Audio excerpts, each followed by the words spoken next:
Hello everyone and welcome to the opening recap of Day 2, Round 2 from the Chennai Grand Masters.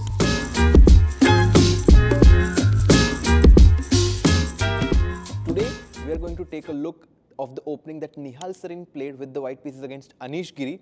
Let's have a look at what Nihal did. He played e4 with the white pieces. Nihal played c5, the Sicilian opening. Nihal chose knight c3. We call it the close Sicilian. Normally knight f3 is the main move. Anish replied with knight c6, g3, trying to go bishop g2. Anish copies that with g6, bishop g2, bishop g7, just developing their pieces. Knight e2, d6, d3. And here Anish chooses this move pawn to e5.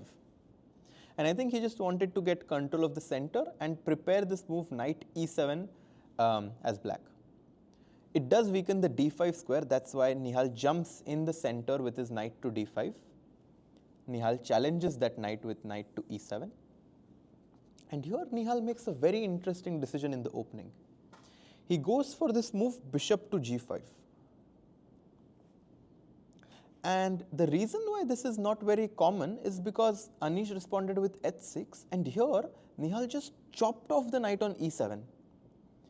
Black took back, Nihal captured back this knight on e7, queen takes, and here as you can see Nihal gave up his bishop pair, but this d5 square is weak. He then played this move pawn to h4. We saw this idea yesterday as well. Pranesh playing this move pawn to h4, trying to play h5. That's why Anish responds with h5 himself, trying to stop white from advancing. And now Nihal very quickly played this move pawn to c4, fixing the structure in the center and trying to go for this idea of knight c3 and d5. The bishop on g7 is slightly passive because the pawn on e5 is kind of controlling it. That's why Anish tries to go bishop g4, trying to eliminate the knight on e2, which could potentially be an outpost on d5. Nihal goes bishop to h3, trying to again exchange these bishops. Anish is like, no, I'm going to go bishop f3, hitting the rook on h1. And here Nihal played this move rook to f1. Very interesting. It seems like a cryptic move, and he maybe in the future wants to, support f4 break at some point. Very interesting because after bishop takes e2, he immediately played queen to a4 check. And notice how this bishop on h3 stops the black queen on e7 to go to d7, because then the white queen could just take. That's why black goes king to f8, moves the king, and white takes king takes e2. So after all of this, we've reached an opposite colored bishop position and it seems completely equal. But from this very equal looking position, Nihal was able to outplay Anish and get a very stable advantage.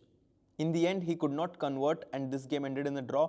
But this idea of going bishop g5 and bishop to e7 was very interesting, and that's why I chose this to be the opening recap of round 2. Now let's take a look at the middle game recap from round 2, and this game was played between Buddy Pranav against Vincent Keymer, who won his first game. In this position, Pranav just played this move knight to b3, and in this position he had around 90 minutes, so he was playing very quickly, but Vincent found a very nice idea here. He played this move knight to e5. This move attacks the pawn on c4, so if white takes the pawn on b6, black can capture the pawn on c4. That's why white doubles down on the idea of capturing on b6 with this move knight to a4. And this is where Vincent had found a great idea to play and break this hedgehog position. It's black to play. Pause the video for a few moments and try to think about what Vincent did in this position. Once you are back, hopefully you found this idea that Vincent had played pawn to b5. Very energetic play, trying to break in the center. If white captures c takes b5, black will capture a takes b5, bishop takes b5, And now that there is no pawn on c4, black can play pawn to d5, and black gets extremely good compensation for the sacrificed pawn, and this is what Vincent was hoping for.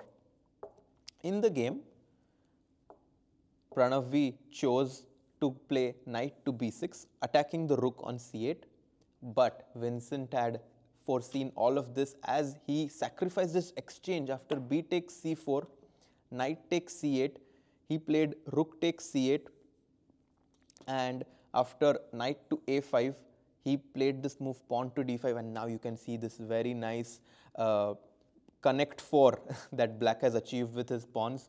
And after this exchange sacrifice, black had great practical compensation, and Vincent went on to win a very nice game. And I think that's why this idea of going knight e5 and b5 was highlighted in the middle game recap.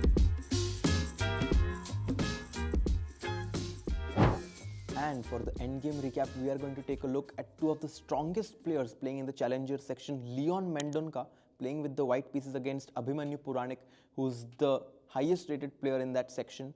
In this position, Abhimanyu just played this move rook to a8, sacrificing the pawn on d5, but I think that it was a bluff and Leon had to catch him. He had to take this pawn on d5 with his queen, because after queen takes, bishop takes, Abhimanyu had prepared something very tricky, this move pawn to b3. And it feels dangerous. It feels as if this pawn is about to promote, and you can never take this pawn on b3, because after rook to b8, you are going to lose one of your bishops. But in fact, in this position, Leon could just simply play a move like bishop to e4, safeguarding the square on b1 where the pawn is trying to promote. And let's say after rook to a2, bishop to c3, pawn to b2, it feels as if the black pawn is about to promote, but in reality, it's not possible for black to convert, because the rook on a2 cannot move, because then the pawn on b2 is going to fall, and white can just make a waiting improving move like h4, and white is doing really well. White might even be slightly better because the rook is just stuck there. And in the game, Leon decided to play this move bishop to c1. He tried to go bishop, he wanted to go bishop to f4 and maybe put some pressure here, but Abhimanyu had prepared rook to b8, and after queen to a6, pawn to b3, the bishop was forced to come back to b2 because b2 b1 is just deadly. He played bishop to b2, and after queen to e6, Abhimanyu had stabilized his exchange up position and went on to win this game, and that's why this is the endgame recap of the day.